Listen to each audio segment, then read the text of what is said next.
হয়তো ভাবছেন যে এতদিন আমি ভিডিও একটাও দিতে পারিনি বা আপনাদের সামনে আসতে পারিনি। আমার শাশুড়ি মা মারা গেলেন, খুবই অসুস্থ ছিলেন, কষ্ট পাচ্ছিলেন। তাই তখন তো ওই সময় এভাবে ভিডিও করা যায় না, সেই মানসিকতাও আমার ছিল না। যাই হোক, এখন কাজকর্ম সব মিটে গেছে। এবার আজ থেকে আমি আমার ভিডিও চালু করছি, যখন যেরকম পারবো দেবো, দেখুন, আশা করি ভালো লাগবে। নমস্কার, welcome back to my channel. আমি বানাচ্ছি মাটনের কিমার কোপ্তা। এবার দেখুন আমি এর মধ্যে কী কী দিচ্ছি, কীভাবে মারছি ওটা দেখুন। দেখুন বেসন দিচ্ছি, বেসন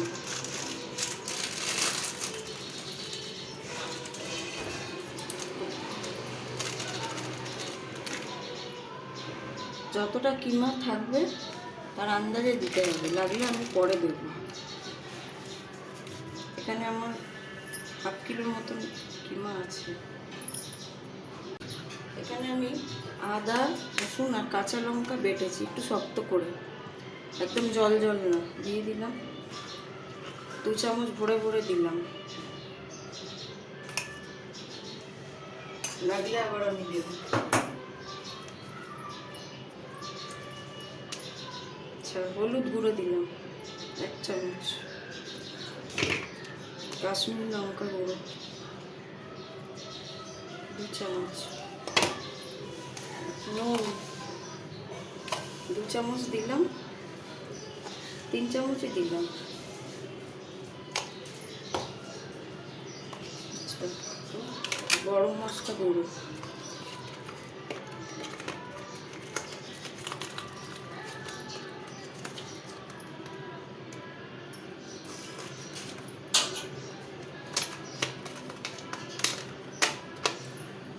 এবার আমি ডিম ভেঙে দেবো।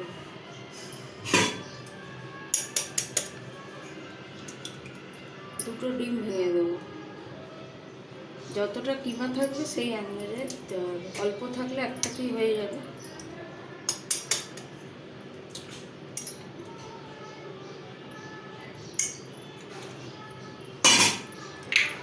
এবার আমি দেবো ধনে পাতা, কুচিয়ে রেখেছি জলের মধ্যে।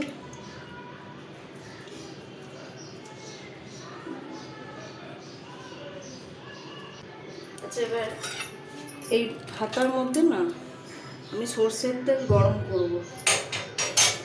অনেকে এমনি দিয়ে দেন, আমি গরম করে দিচ্ছি। গরম করে দিলে কোপ্তাটা একটু খাস্তা হয়।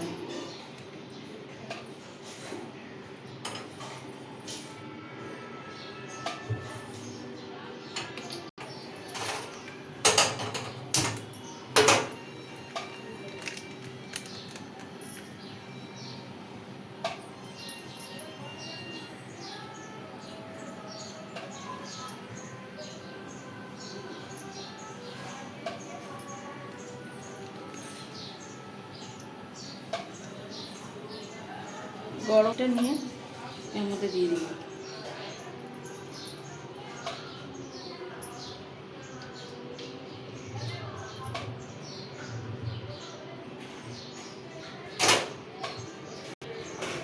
এবারে না আমি মাখবো।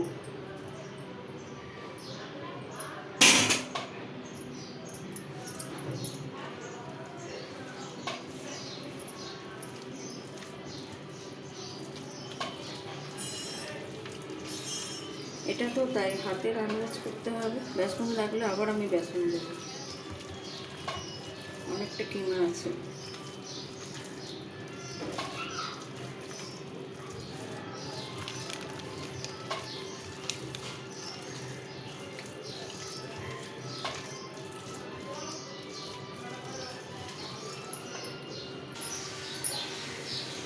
আচ্ছা, মানে এটা মাখা হয়ে গেছে, ঠিক আছে। এবার আস্তে আস্তে এইভাবে গোল গোল গুলি পাকিয়ে পাকিয়ে আস্তে আস্তে ভাজতে হবে। আর এর জন্য আমি আলু নিয়েছি, আলুটা হালকা ভাপিয়ে রেখেছি, সেটা আমি দেখাবো যখন দেবো। সরষের তেল গরম হয়ে গেছে, এবার আমি আস্তে আস্তে ছাড়বো। এইভাবে গোল পাকিয়ে নিতে হবে।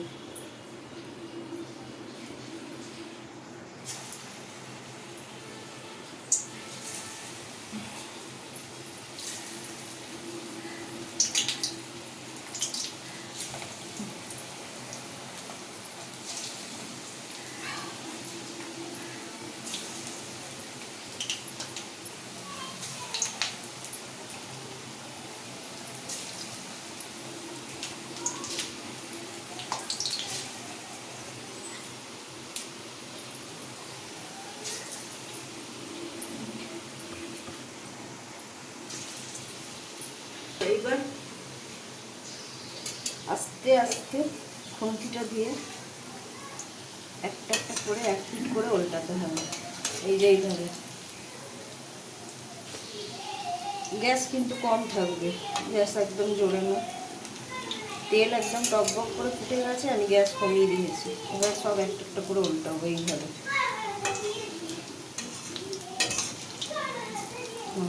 এইভাবে উল্টে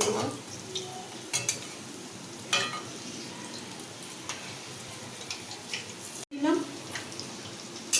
হয়ে এসছে, আর একটু হবে, তুলে নেবো।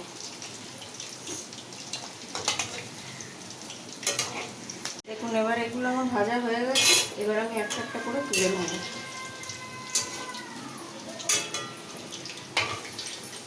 এইভাবে তেল চেঁচে চেঁচে তুলতে হবে।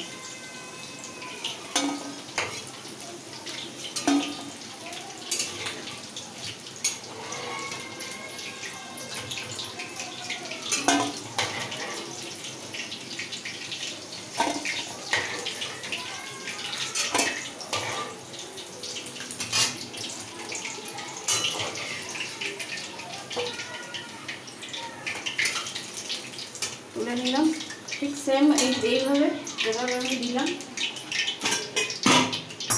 আবার এইগুলো গ্যাসটা কমিয়ে ছেড়ে দেবো, একটা একটা করে।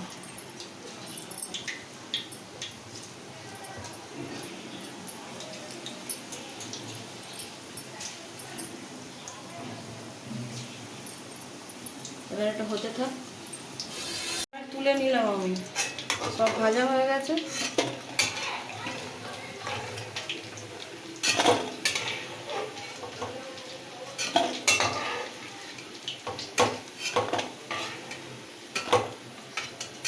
এবার এই তেলের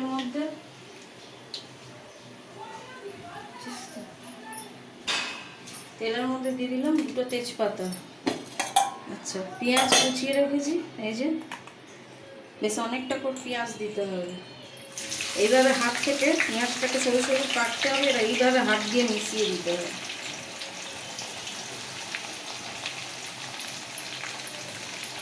পুরো পেঁয়াজটাই লাগবে, এতটা কিমা আপনারা যতটা বানাবেন সেই আন্দাজে পেঁয়াজ দেবেন, মশলা দেবেন।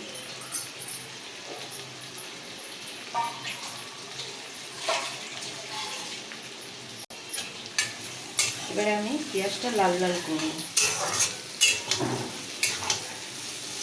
এবার একটু লাল লাল করে ভাজা হোক।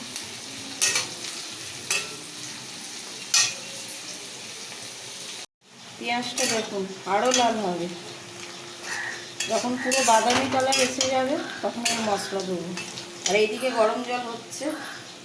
আচ্ছা, এখানে আলুটা ভাপিয়ে রেখেছি, এই আলুটাই দেব। পেঁয়াজটা পুরো বাদামি কালার এসে গেছে, এবার আমি নুন দিয়ে দেবো, 1 চামচ 2 চামচ 2.5 চামচ। এবার দেবো মশলা, এবার গ্যাসটা কমিয়ে দিলাম। আদা রসুন কাঁচা লঙ্কা বাটা যেটা আছে ওটা দিয়ে দিলাম।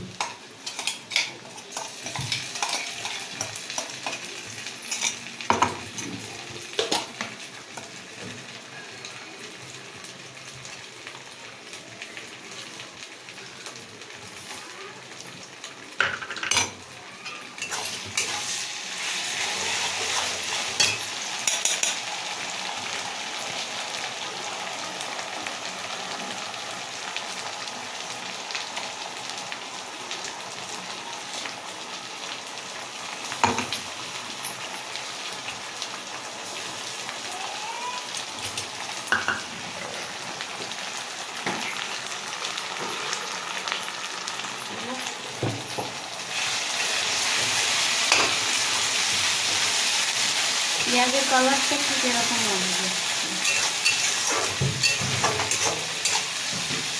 ভালো করে মশলাটা দিয়ে কষিয়ে এবার দেবো হলুদ 1 চামচ, আর কাশ্মীর লঙ্কা 1 চামচ 2 চামচ,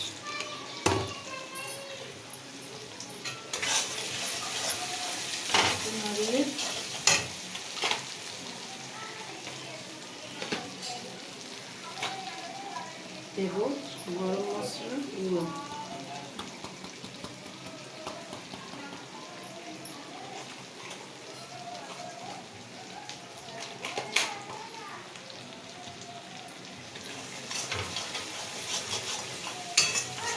এটা ভালো করে মশলাটাকে কষতে হবে।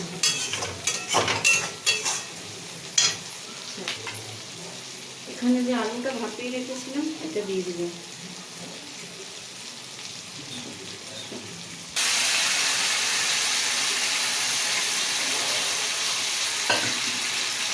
আলুটা দিয়ে ভালো করে কষবো।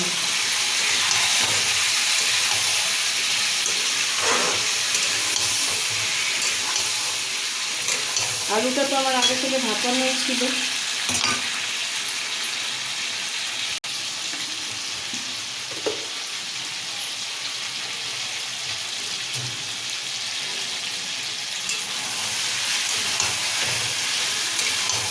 ভালো করে কষবো, মশলা ছাড়া অবধি অপেক্ষা করতে হবে।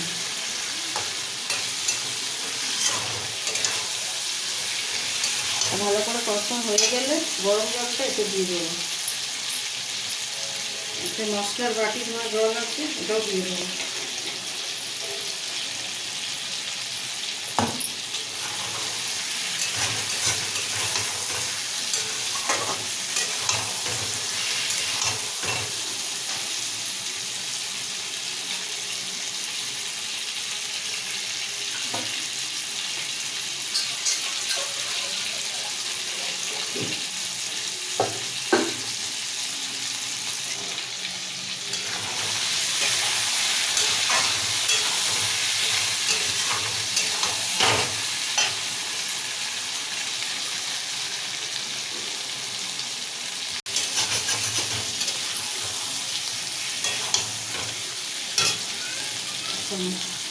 মশলাটা কষে এসছে, দেখুন তেল ছেড়ে দিয়েছে। আর মশলা কষা মানে যে তলায় কড়াটা লাগবে, মশলা কষা হয়ে যাবে।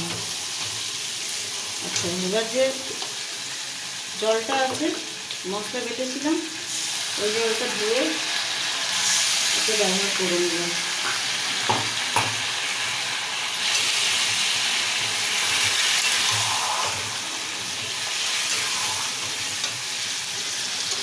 এবার দেবো গরম জল।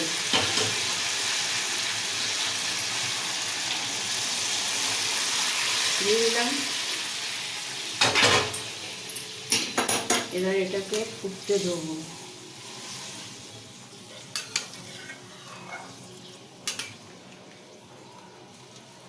এটা যখন ফুটবে তখন কিমাগুলো দেবো।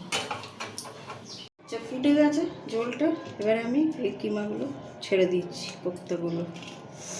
কোপ্তা দিয়ে তো একটু ফুটবে।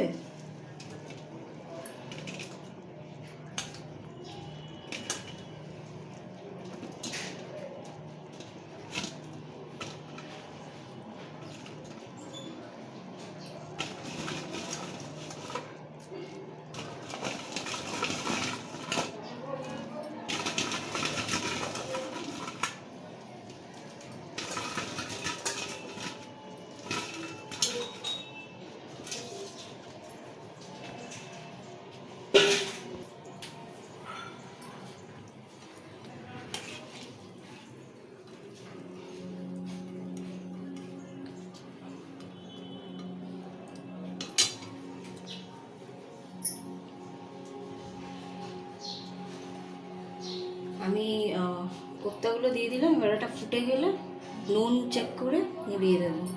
আমার ভিডিওটা ভালো লাগলে একটা সাবস্ক্রাইব করে দেবেন, কমেন্ট করতে ভুলবেন না।